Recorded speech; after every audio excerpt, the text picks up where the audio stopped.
આપણે તારીખ કઈ છે 16 જૂન 2026 બરાબર. આપણે જવાનું છે નારગોલ. સવારે તમે અહીંયાથી નીકળશો તો બપોરે પહોંચી જશો. સાંજે 4 વાગ્યાની આજુબાજુ ત્યાં આપણે જળયાત્રાનું આયોજન રાખેલું છે અને પછી સમુદ્ર સ્નાન છે. આપણે પુરુષો સમુદ્ર સ્નાન કરશું અને બહેનો ત્યાંથી જળ લઈને આવશે. નારગોલ મંદિરથી ફક્ત 1 કિલોમીટર દૂર છે સમુદ્ર.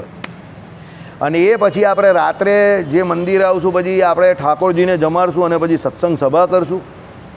ત્યારબાદ બીજે દિવસે આ આપણે કાર્યક્રમની રૂપરેખા આપું જ તમને. બીજે દિવસે સવારે 7 વાગ્યે આપણે અભિષેક ચાલુ કરશું, કારણ કે બધા આમ તેમ હશે એટલે ભેગા થશે 7 વાગી હશે.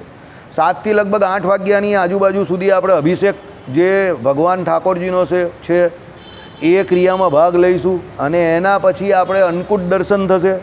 એ પછી કદાચ વડતાલથી ચેરમેન શ્રી કે બીજું કોઈ પધારે તો એમની સભા થશે. બપોરે 12 વાગ્યે તમને તમારું ભોજન જે છે બીજા દિવસનું તે પ્રાપ્ત થશે.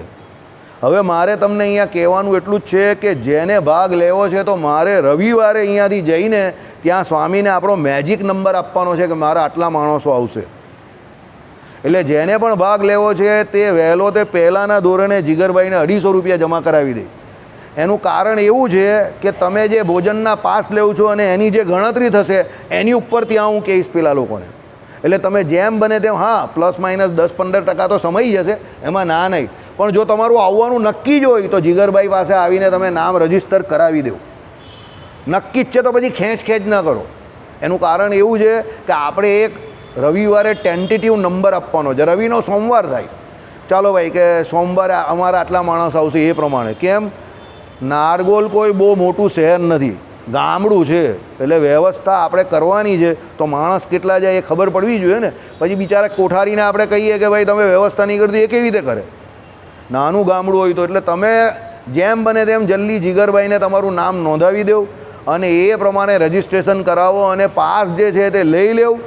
એટલે તમારો ભોજનનો પાસ જે છે એ જ તમારા પ્રવેશપત્ર તરીકે ત્યાં નિશ્ચિત થશે. સમજો, મને કોઈ ભોજનના પાસ વગર ત્યાં એમ કહેશે કે ભાઈ મને આમ આપો ને ત્યાં, તો મારાથી કંઈ નહીં થશે.